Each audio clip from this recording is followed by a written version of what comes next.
Buenas tardes, hermanos, ¿me escuchan?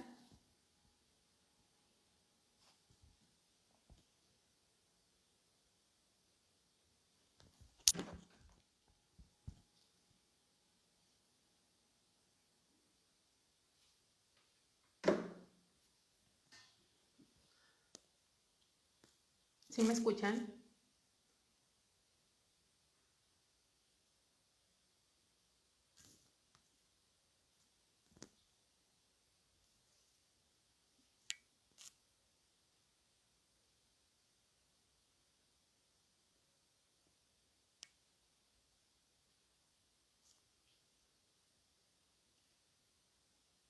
Ok, gracias, Mayra. Pregunto porque tuve un pequeño percance con los audífonos y quería saber si estaban funcionando. Vamos a empezar este estudio de Jeremías. Ya tenía 2 meses que no nos veíamos. Vamos a pedir al Señor que nos ayude. Padre Dios, gracias otra vez por este tiempo, Dios, con esos hijos tuyos hermosos, Padre, que tú les pones en su corazón, Padre Celestial, el buscarte y les das el hambre de ti, Señor. Te pido que a todos nos perdones y nos limpies de toda maldad, de todo pecado, que tu palabra verdaderamente, Dios, penetre en toda nuestra vida, Señor, en cada rincón, como esa agua, Señor, esa agua que sabemos que el agua, por ser líquido, penetra por cualquier hendidura, por cualquier lugar, por milimétrico que sea, entra esa agua, Señor. Así tu palabra, Señor, entre en cada rincón de nuestro ser, de nuestra alma, limpiando, Señor. Padre, sanando, Dios.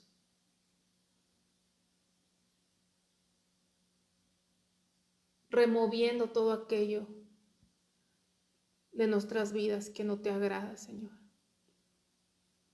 Ponemos este momento delante de ti, Señor.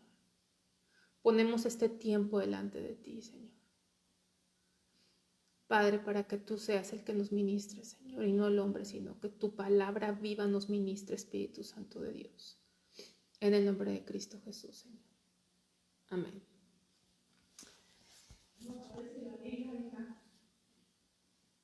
A ver, un segundito que me habla la pastora. No aparece la liga de WhatsApp. Es que tienen que mandarlo a alguien. Alguien de Pacto de Gracia puede ayudar a mandar porque en ese celular no tengo yo la posibilidad de mandar la liga. No sé si alguien me puede ayudar porque la pastora, mi mamá, está abajo y yo estoy aquí arriba y no puedo mandarle la liga a Pacto de Gracia.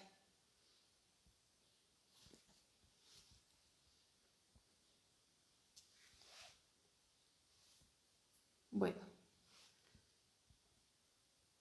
espero que ya la hayan mandado porque no tengo no tengo ahorita forma de mandarla yo, entonces no sé si alguien me puede apoyar con eso. Creo que voy a pedirle a alguien que si Dios nos da vida en los siguientes discipulados me haga el favor porque no, creo que el sábado no tenemos quien nos apoye con eso. Bueno, voy a empezar. Espero que alguien ya me haya apoyado mandando la liga ahí a Pacto de Gracia. Voy a empezar con Jeremías porque ya empecé tarde, de hecho, y ya vamos más tarde todavía. Entonces vamos a estudiar el libro del profeta Jeremías. La clase pasada estudiamos el profeta Isaías y el título Jeremías, así se llama el libro.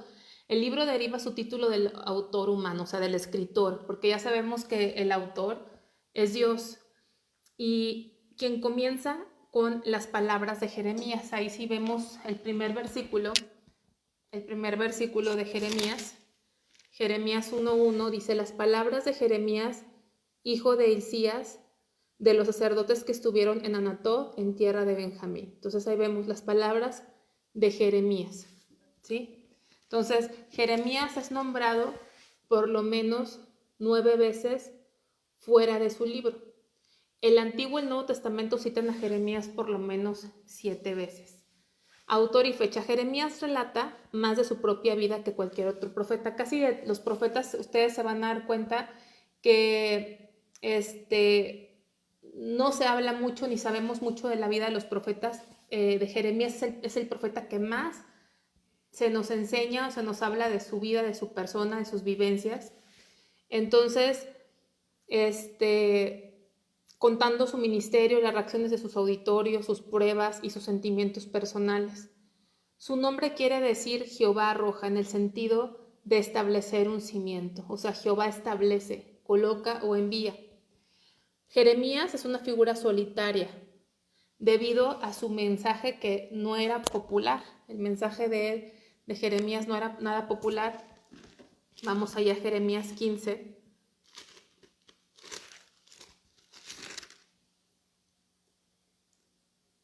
17, dice: no me senté en compañía de burladores, ni me engreí a causa de tu profecía. Me senté solo porque me llenaste de indignación. Entonces, él pasaba mucho tiempo solo porque la gente se burlaba de él, la gente lo ponía en ridículo. Van a ver ustedes o leyeron en el libro de Jeremías que Jeremías era el más odiado del pueblo, era el más repudiado.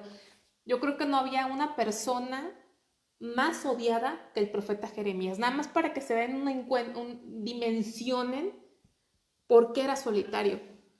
Yo no sé ustedes si ustedes fueron solitarios en su niñez.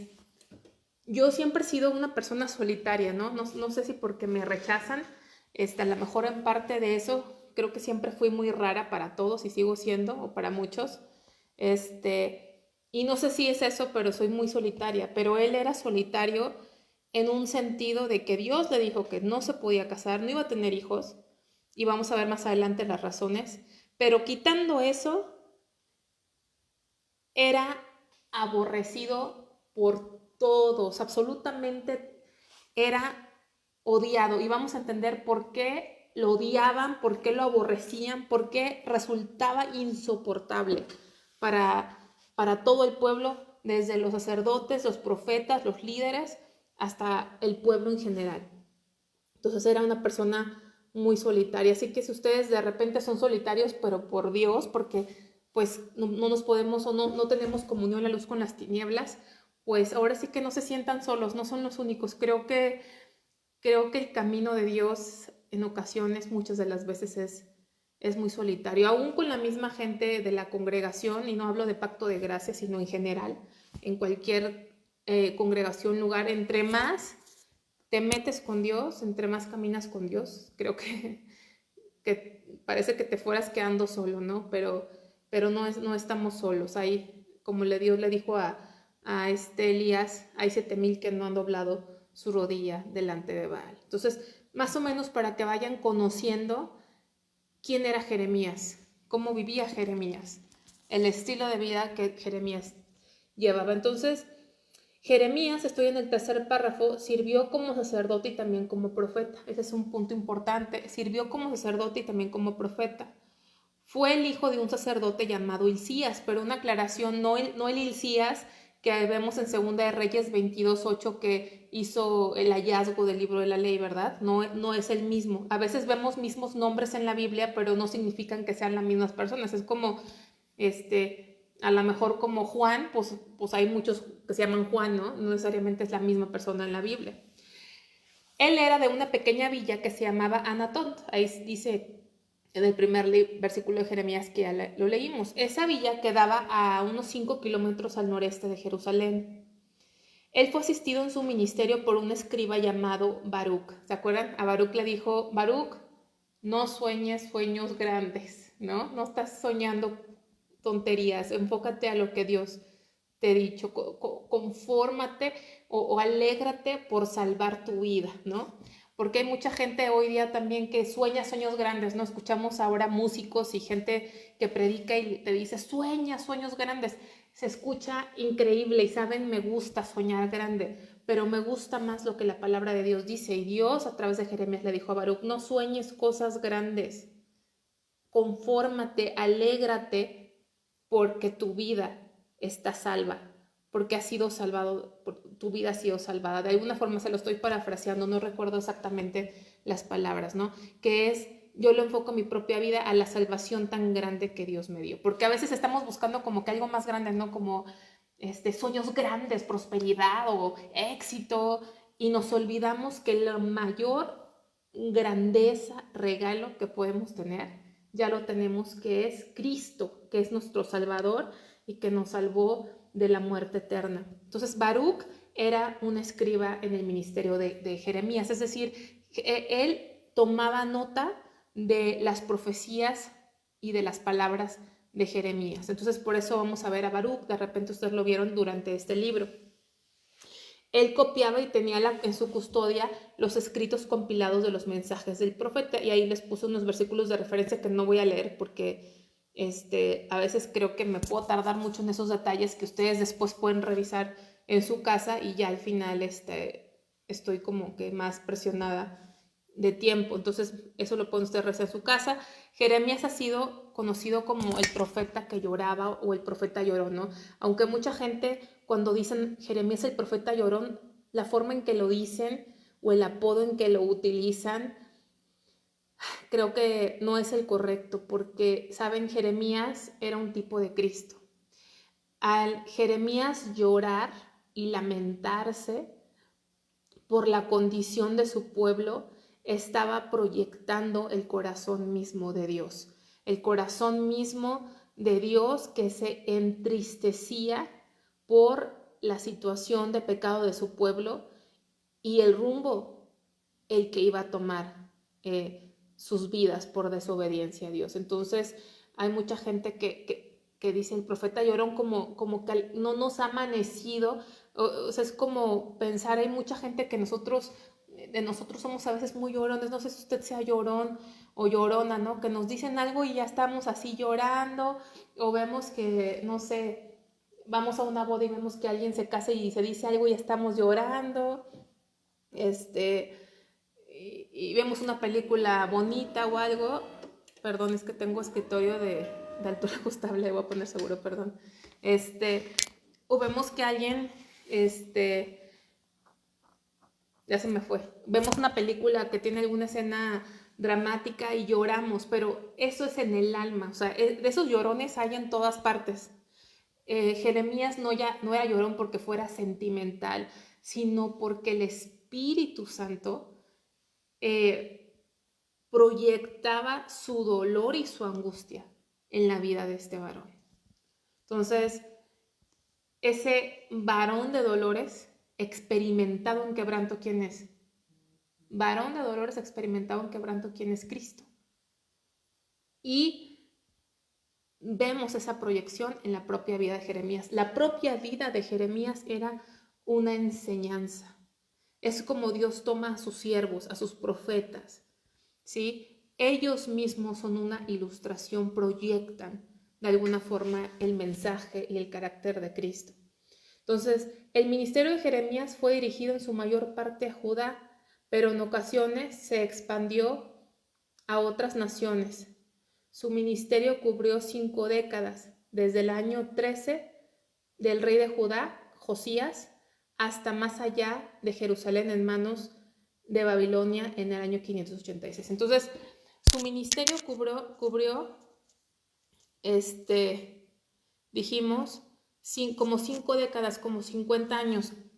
Su ministerio empieza en un avivamiento, porque su ministerio nace durante el reinado del rey Josías, y Josías fue un rey conforme al corazón de Dios. Josías fue un rey que hizo lo bueno. Josías fue precisamente el rey donde Hilcías, que habíamos hablado, descubrió el libro de la ley, y cuando fue leído a Josías, dice la palabra que su corazón se enterneció y lloró. Josías verdaderamente, cuando escuchó esa palabra de Dios, se arrepintió porque mandó reparar. ¿Se acuerdan? Josías había mandado reparar el templo, y mientras estaba reparando el templo se encontró la ley.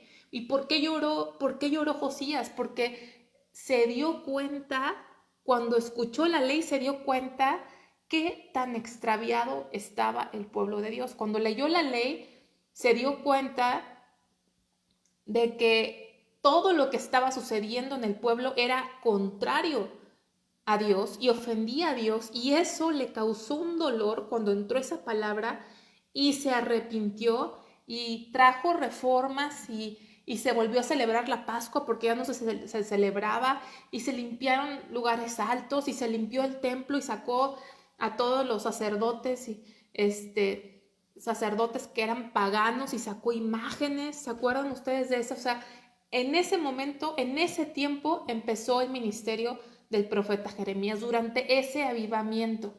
Pero vamos a ver que ese avivamiento fue superficial.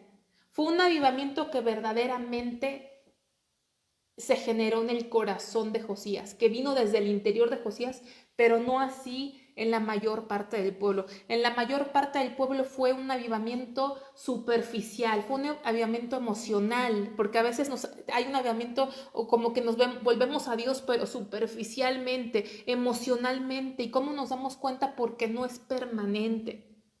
Al poco tiempo, cuando Josías muere o es muerto prematuramente, el pueblo comienza a seguir las mismas tradiciones que venían siguiendo antes de Josías.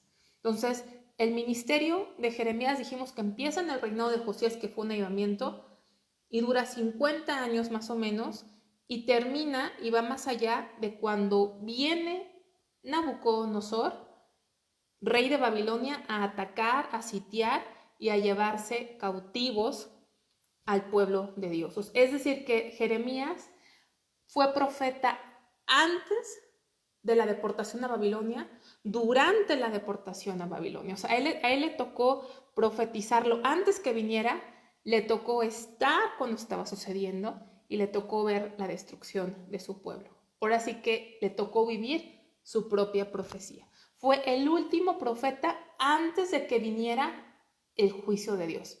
¿Sí? Como estamos leyendo la Biblia cronológicamente, ya hemos dicho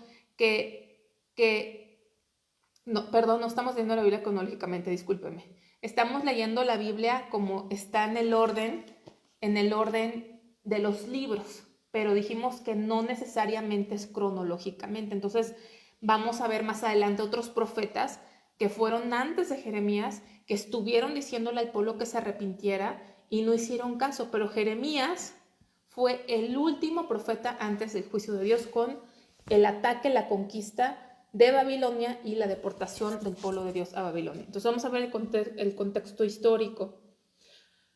Los detalles del contexto de los tiempos de Jeremías los encontramos en el segundo libro de Reyes, de los capítulos 22 al 25, y en el segundo libro de Crónicas, de los capítulos 34 al 36. No lo vamos a leer, pero se los pongo ahí por referencia. Si ustedes quieren entender qué estaba sucediendo durante el periodo que ministró Jeremías, pueden ver los sucesos históricos en esas dos partes de la Biblia. Su profecía se proclamó durante los reinados de los últimos 5 reyes de Judá. Ya vimos que empezamos con el rey Josías, también durante Joacás, durante Joacín, durante Joaquín y durante Sedequías, que fue el último rey, y de ahí pues paró de contar la línea de los reyes. Ahí fue el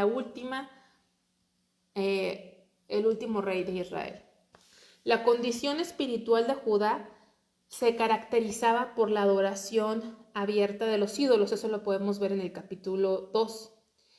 El rey Acaz, mucho antes que Jeremías, en los días de Isaías, estableció un sistema de sacrificios de niños al dios Moloc en el valle de Hinnom, afuera de Jerusalén. El pueblo de Dios estaba tan extraviado.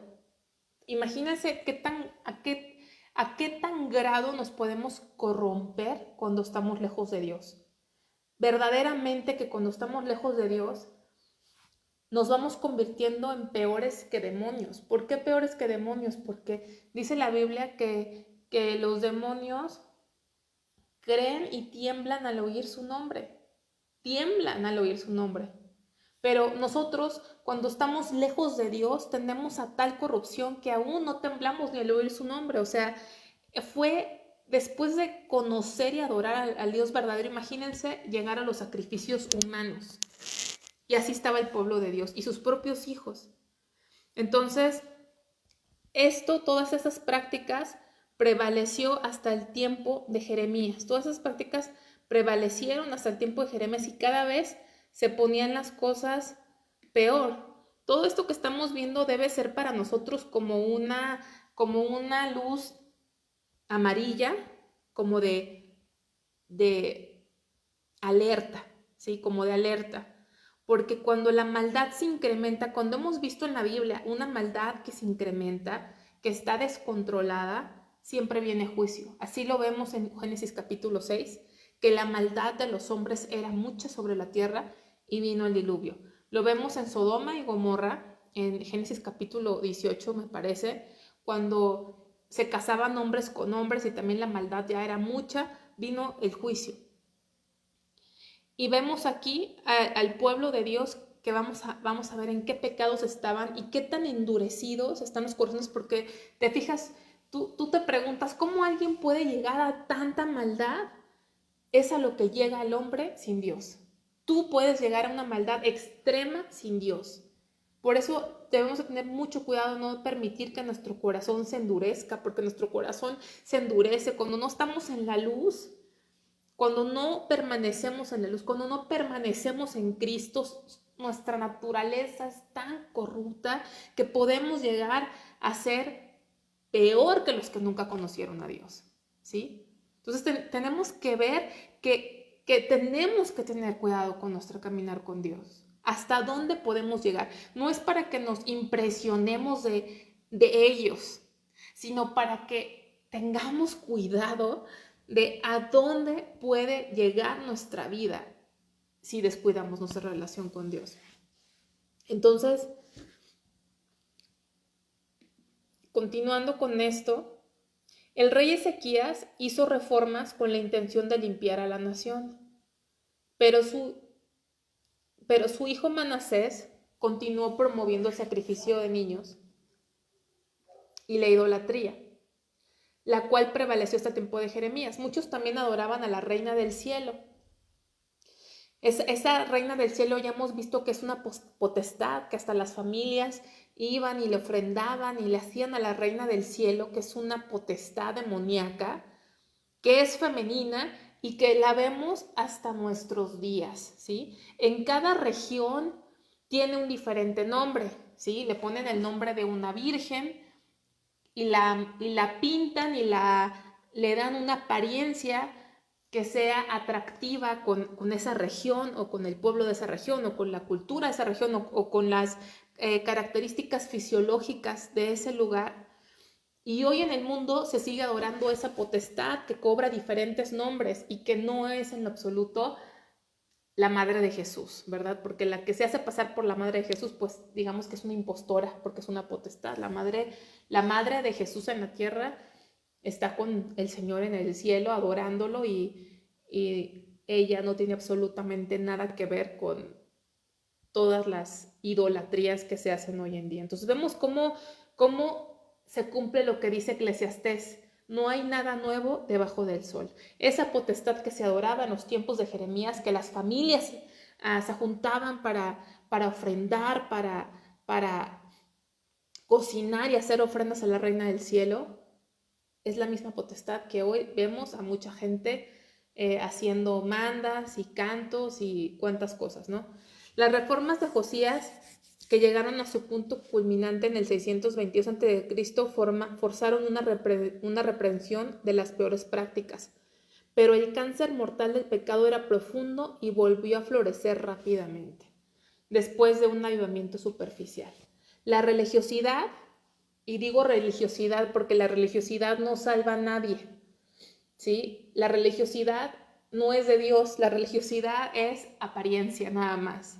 ¿Sí? La religiosidad con el nacer de nuevo y ser cristianos verdaderos se parece exteriormente. La diferencia es que cuando es real viene de un corazón genuino ante Dios, con un corazón que ha sido transformado por Dios. Y lo otro pues simplemente es apariencia, ¿sí? Entonces había falsa religiosidad, había adulterio, había injusticia, calumnia, y la tiranía en contra de los necesitados eran la norma y no la excepción. Casi lo que vemos aquí, ¿no? Porque el que se mete con los pobres, dice la Biblia que es como que se mete con Dios mismo.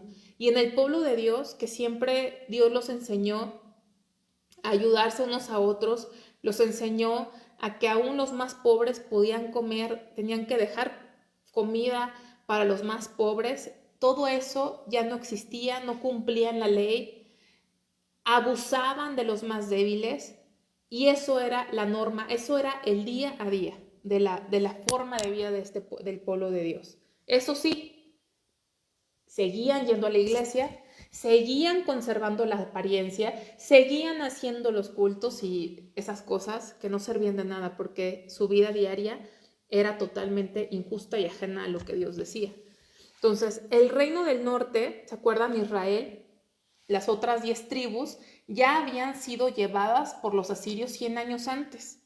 Ya habían pasado como 100 años en este momento del profeta Jeremías, ya habían pasado como 100 años que las otras 10 tribus habían sido llevadas cautivas por Asiria. Y aún viendo que su propio pueblo había sido llevado cautivo, aún así no enderezaron sus caminos, no provocó en ellos un verdadero arrepentimiento. Era el llamado de Jeremías a anunciar que un juicio similar vendría para el reino del sur, o sea, para Judá, a través de una potencia que resurgía, Babilonia. Y Jeremías vivió para ver cumplida su profecía. Dios levantó a Jeremías ya cuando el pecado estaba en extremo tremendamente, cuando 100 años atrás ya se había ido las otras 10 tribus cautivas a Asiria. Dios levanta a Jeremías y les dice, ¿saben qué? Babilonia está resurgiendo y Babilonia nos va a conquistar y va a destruir nuestra ciudad y vamos a recibir el juicio de Dios. Ahora, políticamente sucedieron eventos importantes en los días de Jeremías. Asiria vio su poder desvanecerse gradualmente. Asiria era la potencia, ¿sí? Acuérdense que Asiria fue quien conquistó a las otras 10 tribus. Pero aunque veamos potencias muy grandes, aunque veamos a Estados Unidos, que es el país más poderoso del mundo, cuando Dios diga se acabó, se va a acabar. Se va a acabar. Y eso lo vemos ahora en nuestros tiempos. Yo no sé si ustedes sepan, pero por ejemplo en Latinoamérica, recientemente, el país más rico de Latinoamérica, ¿cuál era? ¿Alguien se acuerda o estará de acuerdo conmigo? El país más rico de Latinoamérica. Pues yo no sé si usted coincida conmigo, pero lo que yo he leído es que era Venezuela. Venezuela era el país más rico, era de las economías más estables de Latinoamérica. Y ahora es un desastre ese país. Es un desastre. La gente ha salido de ese país dejando sus propiedades que no valen nada, ¿sí? No valen absolutamente nada por todo lo que está pasando ahí. Yo tengo en particular un amigo que es venezolano y que aplicó para su ciudadanía en México, saliendo de ahí, y dejó su casa. Y en el avión venían con él otra gente de Venezuela, profesionistas, llorando porque ni siquiera les convenía vender sus propiedades por lo que está pasando ahí. Entonces no hay ninguna economía ni ninguna nación que podamos decir que es tan poderosa que se va a resistir a los designios de Dios. No existe. Dios pone, Dios quita, y este imperio de Asiria que todo el mundo temía, Dios decidió que iba a ser reemplazado por Babilonia, y así fue como lo dijo Jeremías, y se cumplió, y Jeremías vivió para verlo cumplido, ¿no? La capital de Asiria es Nínive, que se consideraba como indestructible y fue destruida. Entonces el imperio babilonio bajo Nabopolázar se convirtió en potencia mundial con victoria sobre Asiria. Venció a Asiria, venció a Egipto y a Israel, que bueno, a Judá, ¿sí? Que es Israel, el pueblo de Dios, en tres fases que las vemos, una en Daniel 1, otra en Segunda de Reyes 24 y otra en Jeremías 39. Fue en 3 fases que totalmente destruyó y conquistó a Israel. Ahí les puse nada más el cuadro sinóptico, es el mismo que tenían en su estudio de Isaías, nada más que ahora estoy marcando a Jeremías, ¿sí? Que es el que estamos viendo.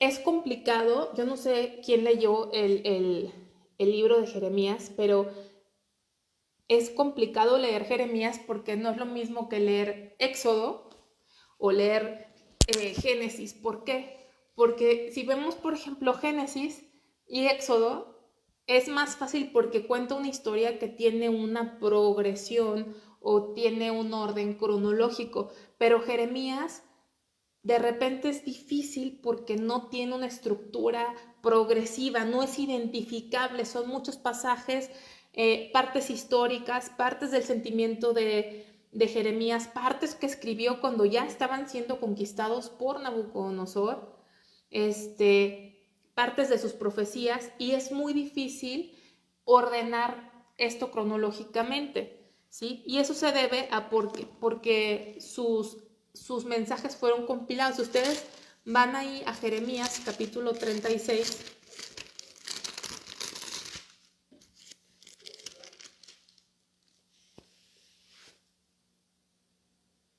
Dice, versículo 1 y 2 dice, aconteció en el 4.º año de Joacim, hijo de Josías, rey de Judá, que vino esta palabra de Jehová a Jeremías diciendo, toma un rollo de libro y escribe en él todas las palabras que te ha hablado contra Israel y contra Judá y contra todas las naciones desde el día que comencé a hablarte, desde los días de Josías hasta hoy.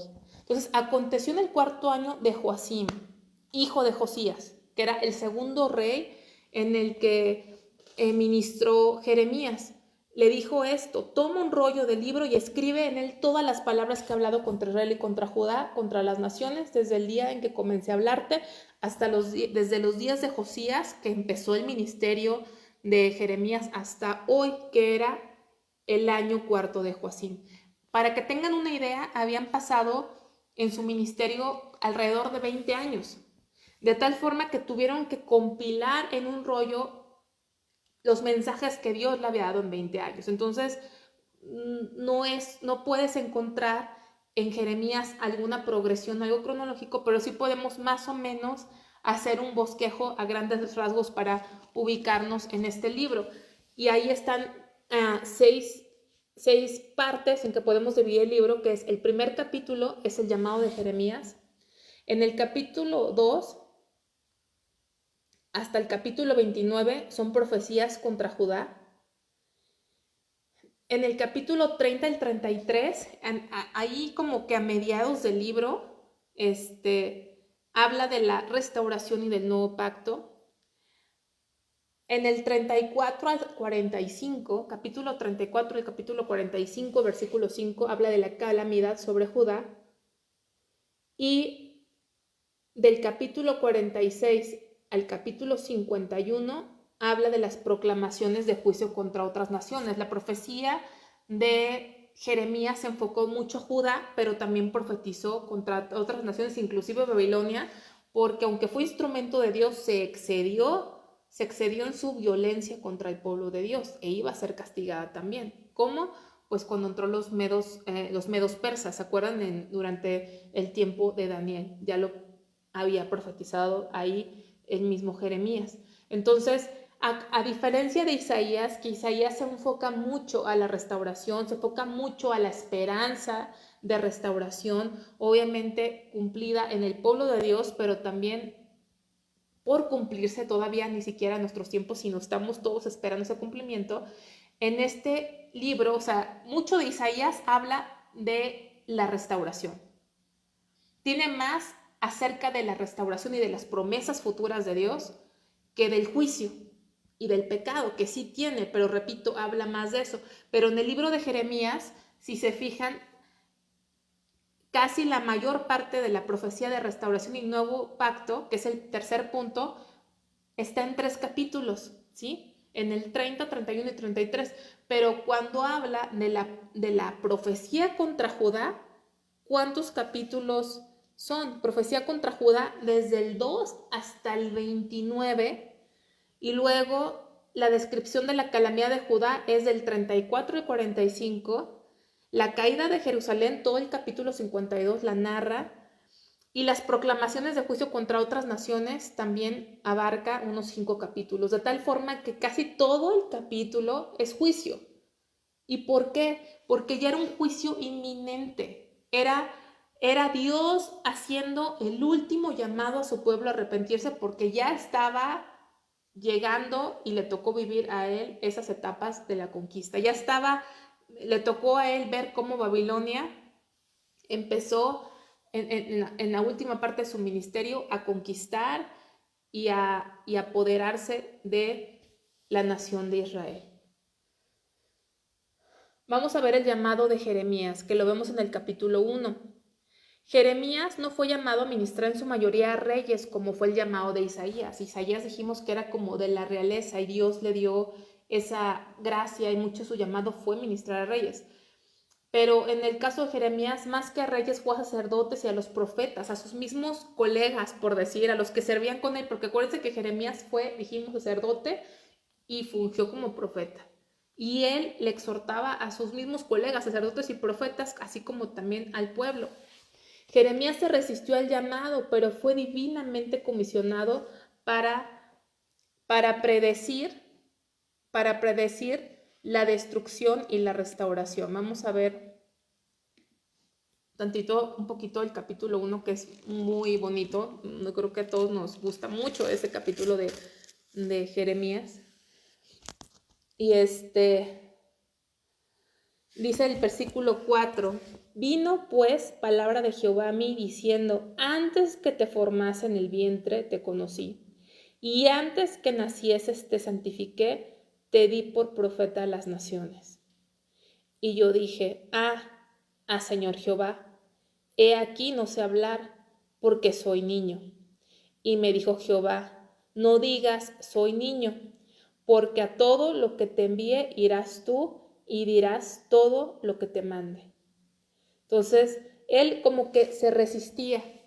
Y otra cosa, fíjense, algo interesante que no está en sus hojas, pero pueden ustedes tomar nota, es que Jeremías era de la tribu de Benjamín y aunque es chistoso que su ministerio se enfocó más a Judá que a otros, pero sí habló a otras naciones, pero qué tremendo que Dios le dice, te di por profeta a las naciones.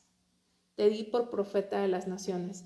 Y mucho de su ministerio es muy similar o como que también predece al ministerio de Pablo, que también fue de la tribu de Benjamín y fue llamado a ministrar a los gentiles. Entonces dije, Señor Jehová, aquí no sé hablar, soy niño, soy joven. Y me dijo Jehová, no digas soy niño, porque todo lo que te envíe irás tú y dirás todo lo que te mande. No temas delante de ellos, porque contigo estoy para librarte, dice Jehová. Y extendió Jehová su mano y tocó mi boca, y me dijo Jehová, he aquí he puesto mis palabras en tu boca. Mira que te he puesto en este día sobre naciones y sobre reinos. Y fíjense lo que le dijo, para arrancar y para destruir, para arruinar y para derribar, para edificar y para plantar. Entonces, desde ahí estamos viendo de qué se trataba su mensaje. Porque su mensaje fue de juicio, fue de destrucción, porque para que Dios pueda traer restauración, para que Dios pueda traer renovación, tiene que arrancar todo aquello que está podrido, todo aquello que no sirve. Y así estaba el pueblo de Dios.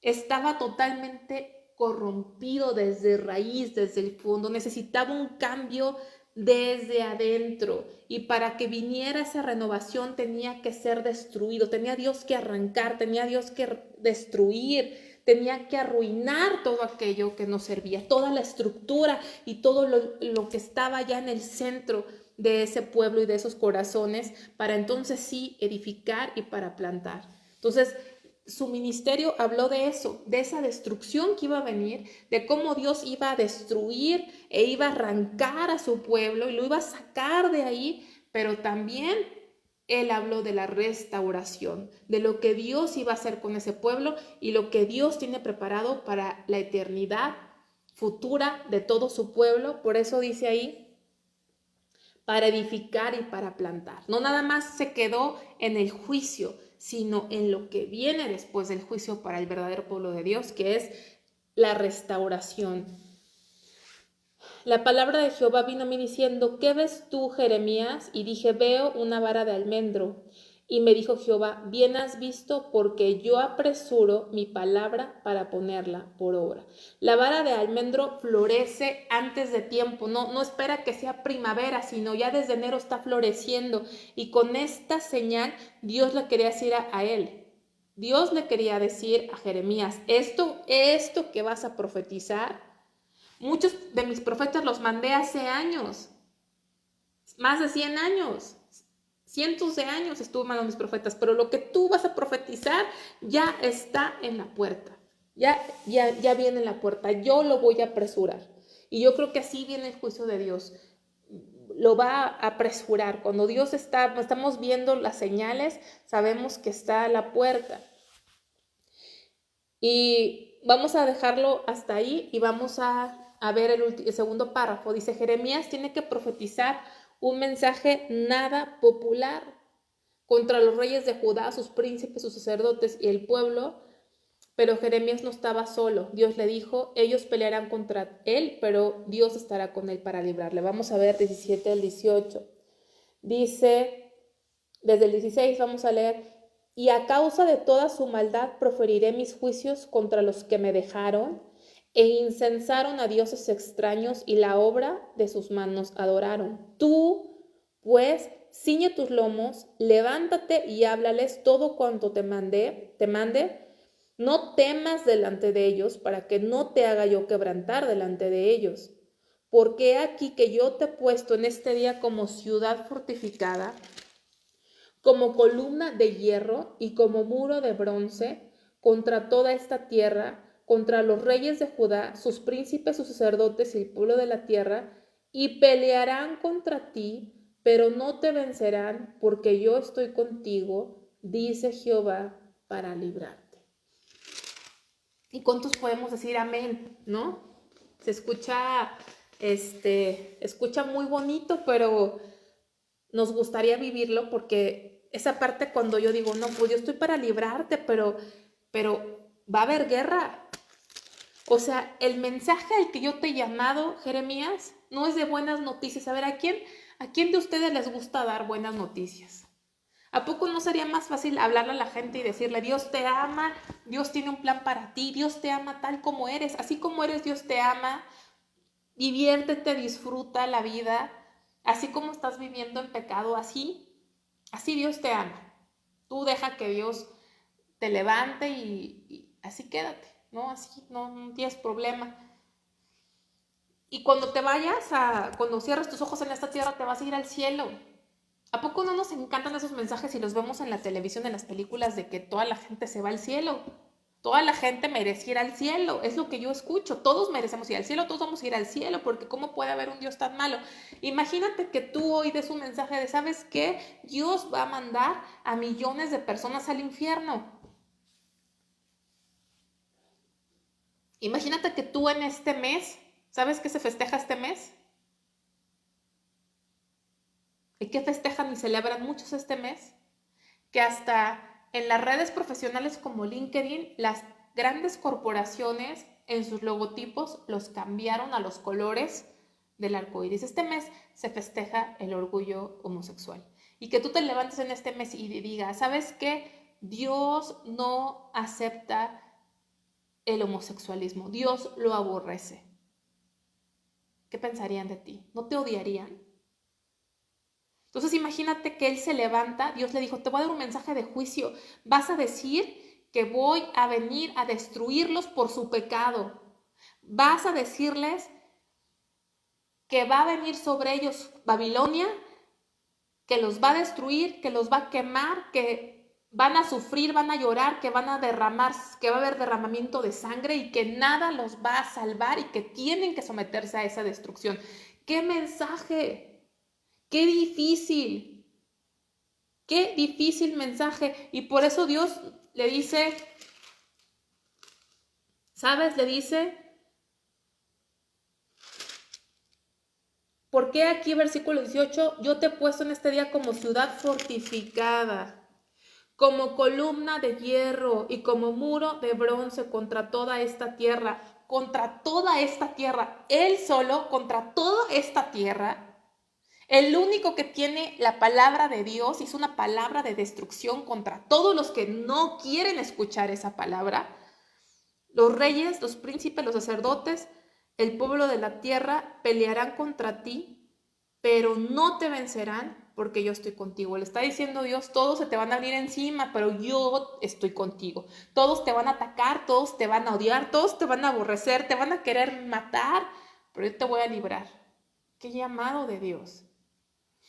Yo creo que a nosotros nos gustan más como los ministerios donde todos nos dicen cuánto te usa Dios.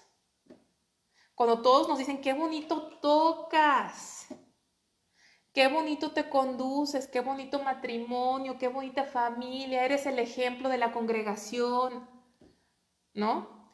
Pero cuando Dios te pone en un ministerio donde todo lo que dices no le va a parecer a nadie, no, a mí no me da miedo, no me gustaría, pero vamos a ver qué pasó con la vida de Jeremías.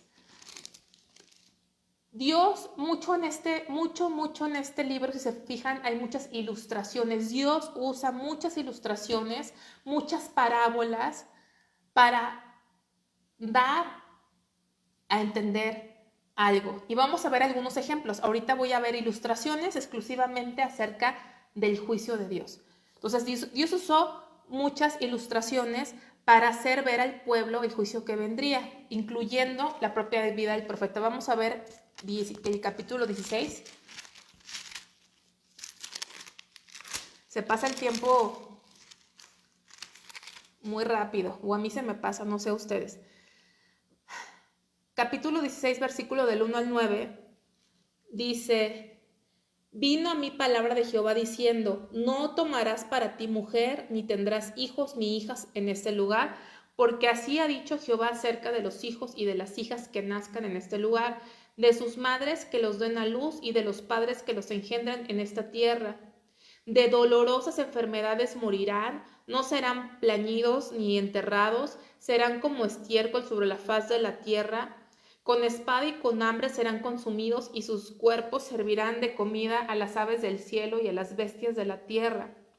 Porque así ha dicho Jehová, no entres en casa de luto, ni vayas a lamentar, ni los consueles, porque yo he quitado mi paz de este pueblo, dice Jehová, mi misericordia y mis piedades. Morirán en esta tierra grandes y pequeños. No se enterrarán, ni los plañirán, ni se rasgarán, ni se raerán los cabellos por ellos, ni partirán pan por ellos en el luto para consolarlos de sus muertos, ni les darán a beber vaso de consolaciones por su padre o por su madre. Asimismo, no entres en casa de banquete para sentarte con ellos a comer o a beber, porque así ha dicho Jehová de los ejércitos, Dios de Israel: he aquí que yo haré cesar en este lugar, delante de vuestros ojos y en vuestros días, toda voz de gozo y toda voz de alegría y toda voz de esposo y toda voz de esposa. Dios usó muchas ilustraciones, incluyendo la propia vida de Jeremías. Era un mensaje, era una ilustración de Dios. No te vas a poder casar, no vas a poder tener hijos. ¿Por qué? Porque le está diciendo Dios, a partir de ahora, la vida no va a ser como tú la quisieras. A partir de ahora la vida no va a ser como es la expectativa de la vida, ¿no? Que te cases, tengas hijos, tengas tu casa, vivas cómodamente, te reúnas con tus amigos, tus familiares, a convivir. Está diciendo Dios, viene algo tan tremendo que el curso normal de la vida no va a existir, se va a terminar lo que es normal. Va a haber muerte, va a haber destrucción. Y dice, delante de tus ojos el gozo y la alegría se van a acabar. Porque en esta tierra, ¿sí? En esta tierra van a morir pequeños y grandes. Yo creo que de lo más trágico que más nos impresiona es ver a niños morir. Niños ser muertos, asesinados, lastimados, ¿no? Todos hemos visto escenas de guerra en los países que están en guerra, niños como los niños también mueren por causa de bombas y nos impresiona. Esto iba a pasar con el pueblo de Dios. Obviamente no había bombas, pero iba a haber muerte. Pero decía Dios, no va a haber lamento, No puedes lamentarte. Está prohibido que haya consuelo porque es la mano de Dios tratando con su pueblo. Y tienes que tener una postura. ¿Estás conmigo o estás contra mí? Qué tremendo. No va a haber consolación. Porque tienes que reconocer que es la mano de Dios y es el trato de Dios. Y ese Dios no se predica. A un Dios de juicio. Y quiero que veas qué imágenes, qué ilustraciones usó Dios con Jeremías para ilustrar el juicio que venía. Quiero ver si puedo presentar algo, porque creo que es muy complicado cuando no estamos conectados por Zoom, pero voy a intentar. Una de las ilustraciones es una olla que hierve.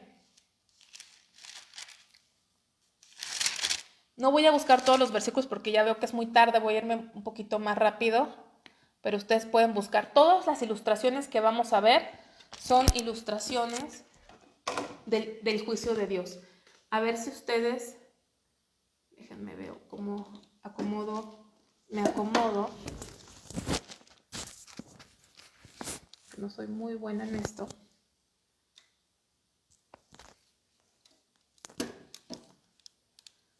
Creo que ahí pueden ver de alguna forma la pantalla, ¿verdad? Ahí se ve una olla. ¿Sí la ven? Una olla que hierve.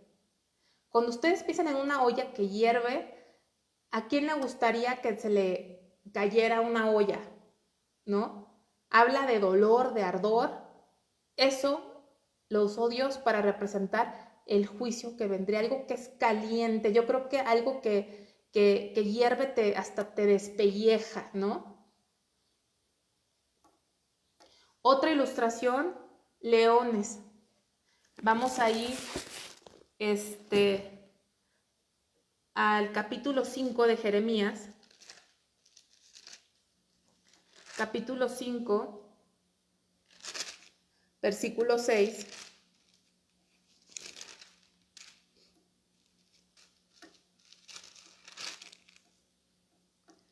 Dice, por tanto, el león de la selva los matará, los destruirá el lobo del desierto, el leopardo acechará sus ciudades, cualquiera que de ellas saliere será arrebatado, porque sus rebeliones se han multiplicado, se han aumentado sus deslealtades. El león, el lobo, el leopardo. Yo creo que todos nosotros sabemos que estos animales son peligrosos, ¿no?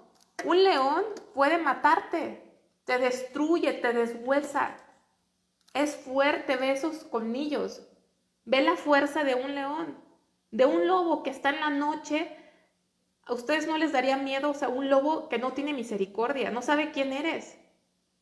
Si él ve a tu presa, ve a una presa, la destroza. Y a un leopardo, ¿no? Que es veloz, que es sutil, que en segundos se lanza contra su presa.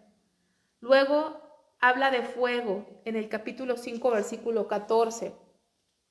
Por tanto, así ha dicho Jehová, Dios de los ejércitos, porque dijeron esta palabra, he aquí yo pongo mis palabras en tu boca por fuego y a este pueblo por leña y los consumirá. Yo creo que vemos fuego y es algo tremendo, es algo horrible, ¿no? Que te vas a morir, que te vas a consumir. Yo creo que de las peores muertes que alguien puede vivir es morir quemado.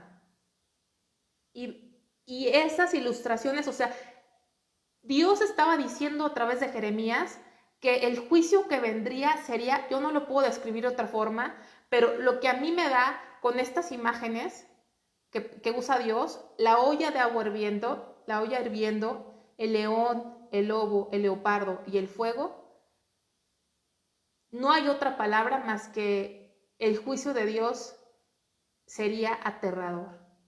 ¿Qué otra palabra a ti te viene a tu mente con estas imágenes?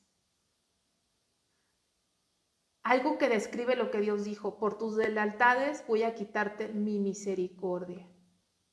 Qué tremendo. Por eso hay que agradecer todos los días que Dios hace nueva su misericordia. Porque un día Dios le dijo a este pueblo, voy a quitar de ti mi misericordia. Y cuando Dios quita su misericordia, no hay más que pavor, no hay más que terror, porque esto representaba el juicio de Dios. Luego dice en el capítulo 7, versículo 14, y esto lo hablaba Jeremías, esto les hablaba, por eso ¿a quién le gustaba escuchar esto? Viene el juicio de Dios y va a ser algo tremendo, doloroso, sanguinario. Va a ser peor que una tortura, esto que viene. Capítulo 7, versículo 14, el templo, porque ellos todavía se reunían, como les digo, el problema no era que no fueran religiosos, el problema es que somos religiosos y no nacidos de nuevo. Ese es el problema, y ese era el problema de la nación. Iban a su templo, y un día Dios le dijo a Jeremías que fuera ahí al templo donde se reunían, y les dijo esta palabra en el capítulo 7, versículo 14, haré también a esta casa, sobre la cual es invocado mi nombre, en la que vosotros confiáis, y a este lugar que di a vosotros y a vuestros padres, como hice con Silo. Esa casa, ese templo donde iban, ¿saben en qué templo se reunían? Se reunían en el templo majestuoso, maravilloso que hizo ¿quién? ¿Quién hizo ese templo que era algo impresionante? Que era tan impresionante que la reina de Saba quiso ir a conocer ese templo, quiso ir a conocer a Salomón, ¿verdad? Y era su orgullo, y ahí se reunían. ¿Se acuerdan que cuando Salomón hizo la inauguración o dedicación del templo, dijo que en ese lugar se invocaría su nombre, y aunque estuvieran en juicio, aunque estuvieran aún esparcidos, mirarían a esa casa y Dios los escucharía? Ellos lo hacían, pero me voy a esperar después para, hoy una vez lo voy a decir, porque ya el tiempo se me acaba, pero les dice Jeremías, versículo 14, haré también de esta casa, o sea, sobre ese templo hermoso donde se reunían a adorar a Dios, lo voy a hacer como hice con, ¿qué dice? Este lugar en el que ustedes confían, que yo les di, lo voy a hacer como hice con Silo. ¿Ustedes saben qué es Silo? ¿Se acuerdan qué era Silo? Silo era el lugar donde mucho tiempo estuvo el tabernáculo. ¿Se acuerdan con el sacerdote Elí? Donde Dios se revela a Samuel. ¿Se acuerdan de ese lugar? Que fue destruido por ¿quiénes? ¿Ustedes se acuerdan quién destruyó ese lugar? Por los filisteos. Y les dice Dios, este templo tan hermoso, en el que ustedes confían, en el que ustedes vienen sin falta a adorar y se ponen sus mejores ropas para venir y ensayan para cantar en este lugar que es su orgullo, este lugar lo voy a hacer como hice con Silo, lo voy a dejar como hice con Silo, y les voy a enseñar una foto real de Silo actualmente. Ese lugar es una foto real de Israel donde estuvo por años el tabernáculo donde ministraba Elí, y los filisteos lo dejaron en ruinas, lo dejaron en nada, es pura piedra sobre piedra. Dios le dijo a Jeremías, ve a su templo, y ahí imagínense, se paró Jeremías en el templo de Salomón y le dijo a la gente, este templo en el que ustedes confían, este templo que se ve maravilloso, Dios lo va a dejar como dejó a Silo, en ruinas. Y ahí me voy a quedar. Vamos a tomar un descanso de unos 5 o 10 minutos y regresamos, hermanos, por favor.